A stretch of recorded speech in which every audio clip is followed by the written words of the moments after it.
It is important to note that it may or may not cause a problem. It could be absolutely nothing. And many of them resolve themselves as time goes on. And I'll talk about that in a moment. But if you're having any kind of bleeding or anything like that, this is kind of what we're talking about in the way of subchorionic hemorrhage. So when that happens and you have that vaginal bleed, and it says that according to the research that we've done, it says it accounts for about 11% of all vaginal bleeding. So if you're having some kind of bleeding, this absolutely could be a reason for that. Then you would go into your provider, and this might be one of the things that they're talking to you about. Getting pregnant and giving birth are two of the most exciting things you can ever hope to experience in this life.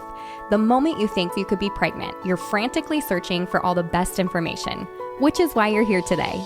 I'm Stephanie King, and with my many years of experience as a professional childbirth educator, doula, and lover of all things pregnancy, birth, and postpartum, I'm here to make preparing for your birth enjoyable, empowering, and totally easy. Each week, I'll cover different topics, interview professionals, and get into the nitty-gritty birth stories from mamas just like you. And when you're ready for more, you can join me in the My Essential Birth course at myessentialbirth.com, where I take you step by step through exactly how to prepare your mind, body, spirit, and partner for a birth you love. So let's get started.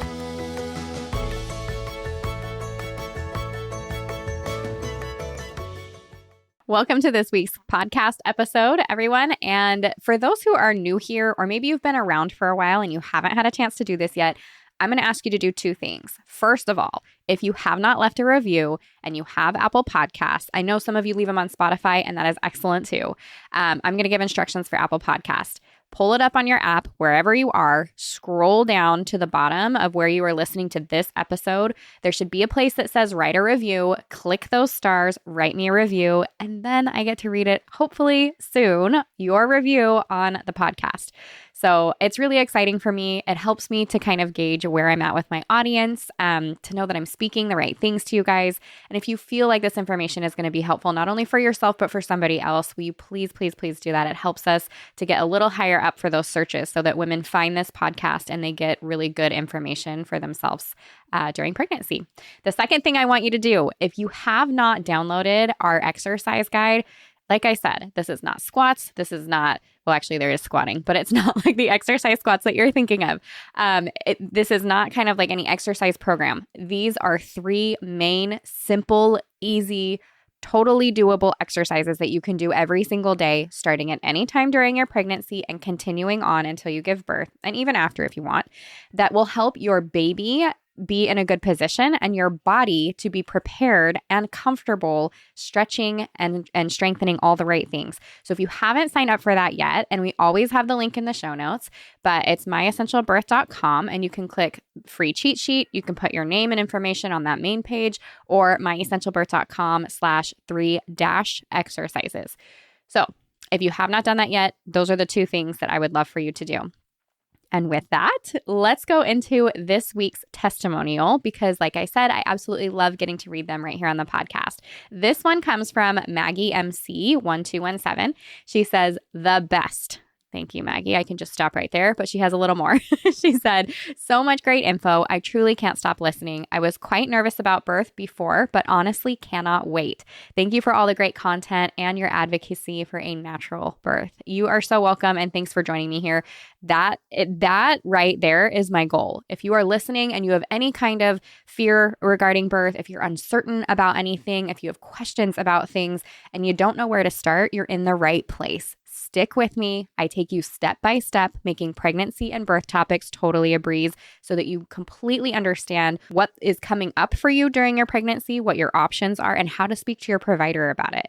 And we always include studies and references in case you're curious as to where we get our detailed evidence-based information, because everything that we talk about on here, there is evidence to support what we talk about for sure. Also, I talk about personal experiences, whether that's professional or my own, and that does play a part into how we present information, and you'll also see that throughout the birth course. So again, if you're interested in any of that or joining the birth course, myessentialbirth.com/get started, or just head to myessentialbirth.com. We also have a postpartum course now. You can dive into that as well.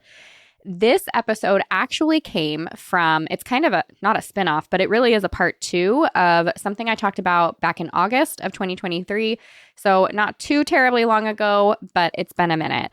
We talked about subchorionic hemorrhage. And this is a topic that came up because we were starting to get a couple questions here and there from moms who were experiencing this.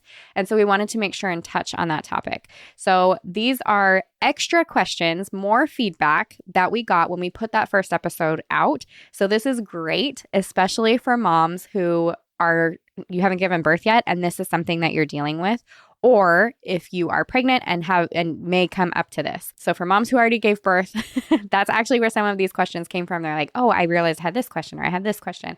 And that's really awesome. So this is going to benefit everybody. Obviously, we are going to link in the show notes that first part 1, kind of subchorionic hemorrhage and what we talked about. This is the follow-up. So really quick, because if you didn't listen to that episode and you have no idea what I'm talking about, I'm going to tell you what a subchorionic hemorrhage is, but then I'm going to refer you back to that episode so that I can dive into the new questions and information. And guys, this isn't going to be a long episode because it really is just a follow-up.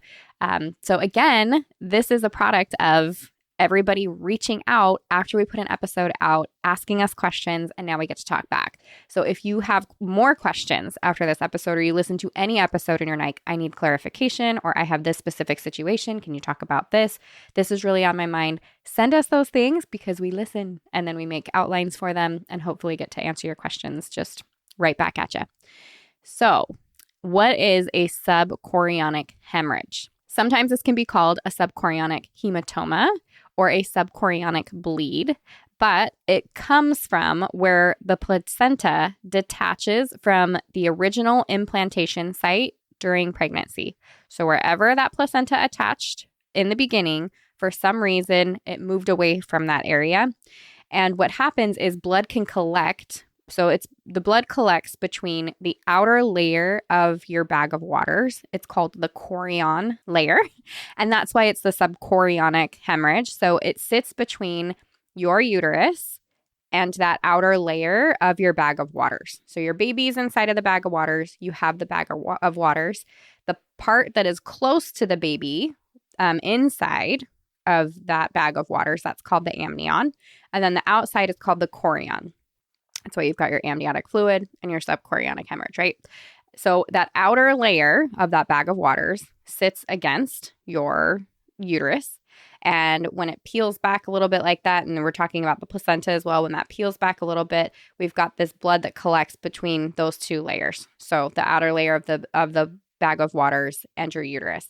And that blood collecting obviously can be a little bit scary because as time goes on, mom can start bleeding, and that's where she can have that trickle of blood or, very bright blood, a heavier bleed, a lighter bleed, bright red spotting, something that tells you this is not normal for this pregnancy. Now, it is important to note that it may or may not cause a problem. It could be absolutely nothing. And many of them resolve themselves as time goes on. I'll talk about that in a moment. But if you're having any kind of bleeding or anything like that, this is kind of what we're talking about in the way of subchorionic hemorrhage. So when that happens and you have that vaginal bleed, and it says that according to the research that we've done, it says it accounts for about 11% of all vaginal bleeding. So if you're having some kind of bleeding, this absolutely could be a reason for that. Then you would go into your provider, and this might be one of the things that they're talking to you about. So our last episode went over all the symptoms that you need to know about, any causes and risk factors that were associated with it.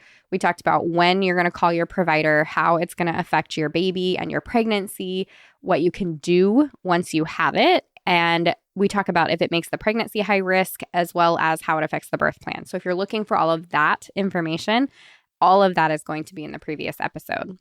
For today, this episode is going to cover a couple of different topics or questions.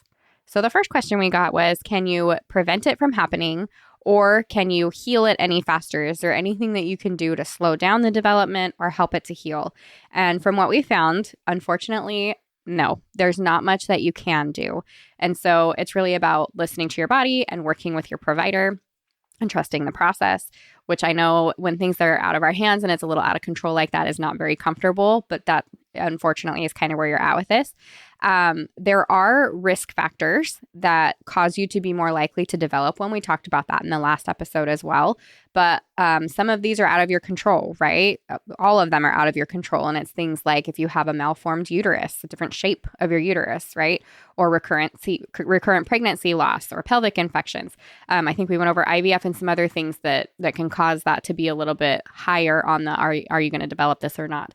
But those are some things to keep in mind. It's nothing that you did or didn't do. It just kind of is part of what can happen during pregnancy, even though it's not fun.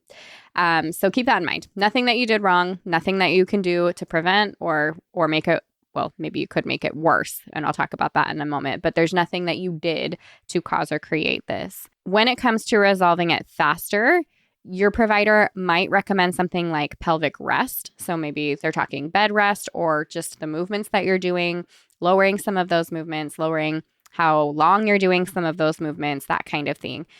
So that would be something you work side by side with your provider on.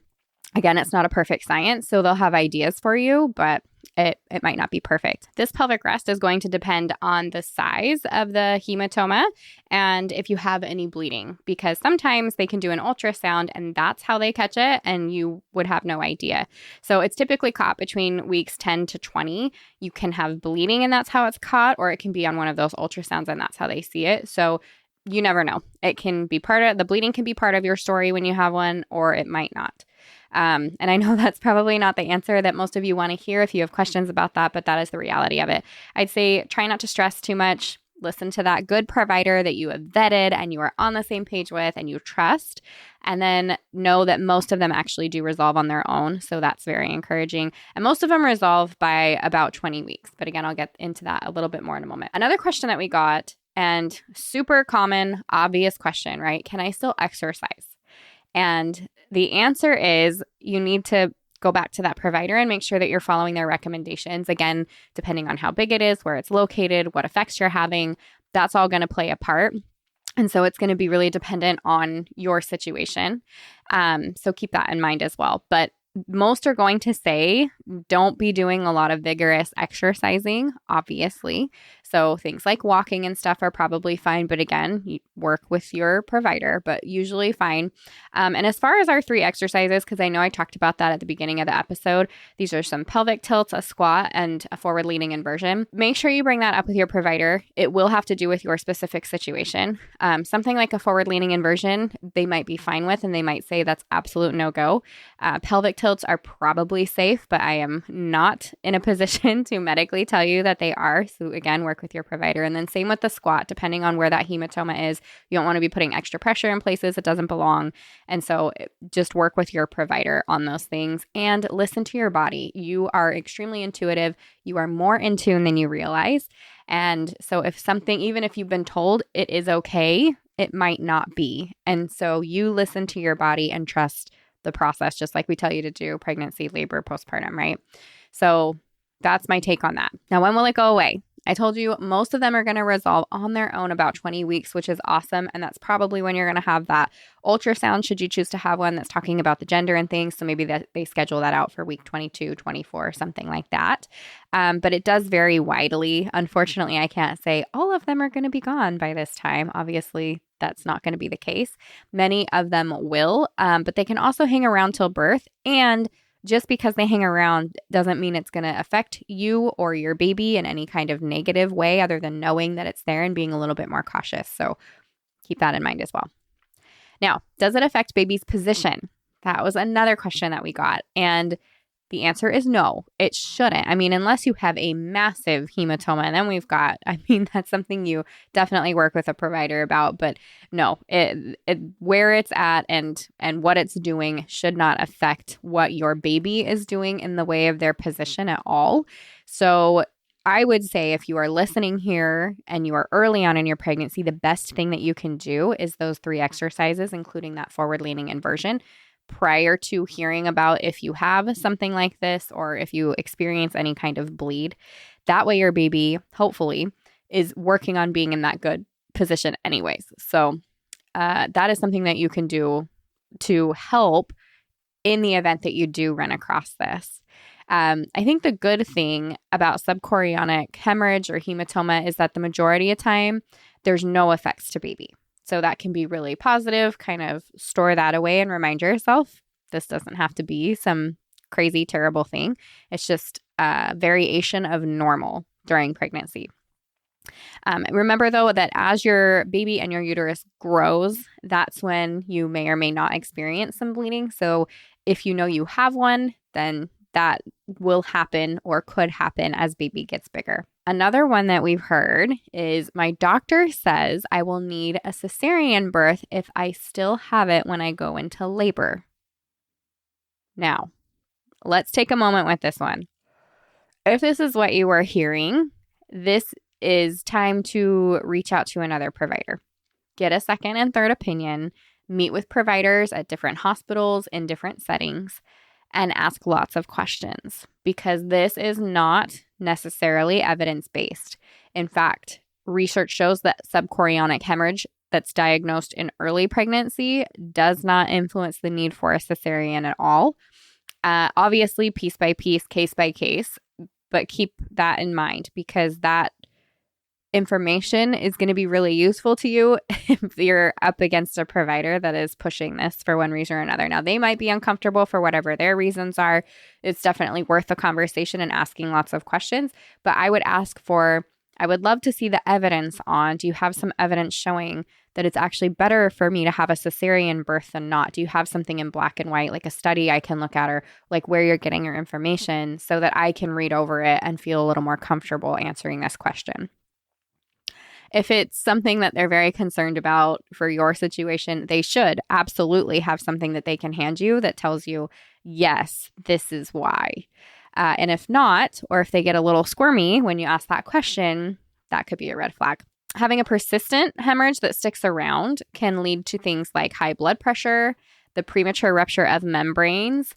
And so here's where we get into we don't necessarily need to plan for, schedule, induce, and have a cesarean birth.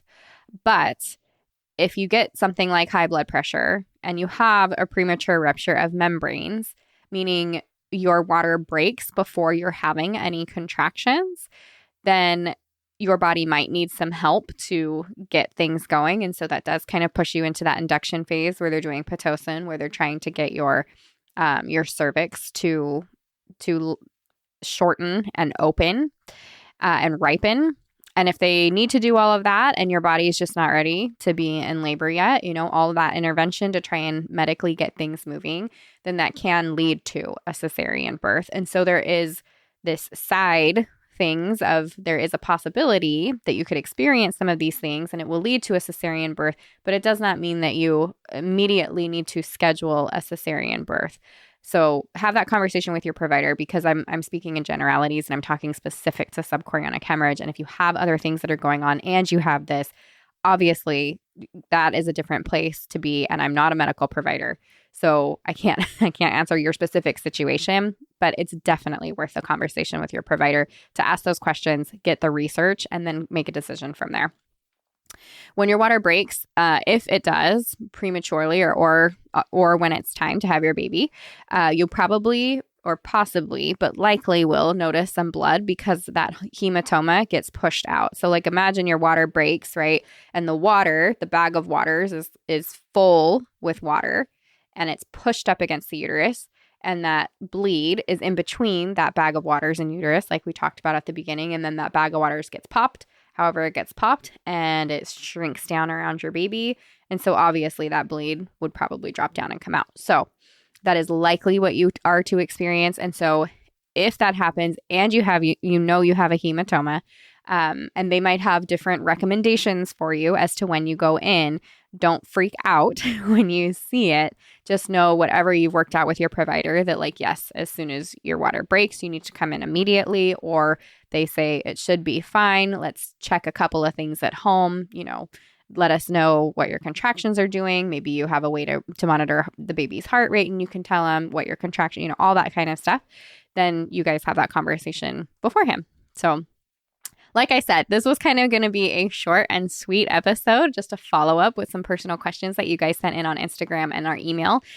With that, if you have any more questions, or as I said before, if you have topics that you want covered, you email us at hello@myessentialbirth.com or reach out on Instagram at myessentialbirth. So I hope you enjoyed this week's episode, and I will see you here next week. If you loved what you heard today, the very best way to support this podcast and help other moms to find it is to leave a quick review. I read one at the beginning of the episodes, and I would love for yours to be next. And if you're ready for even more pregnancy, birth, and postpartum goodness, come join me in the My Essential Birth course at myessentialbirth.com, where I will hold your hand and walk you through pregnancy and birth step by step so you're totally prepared for a birth you'll love. See you next week.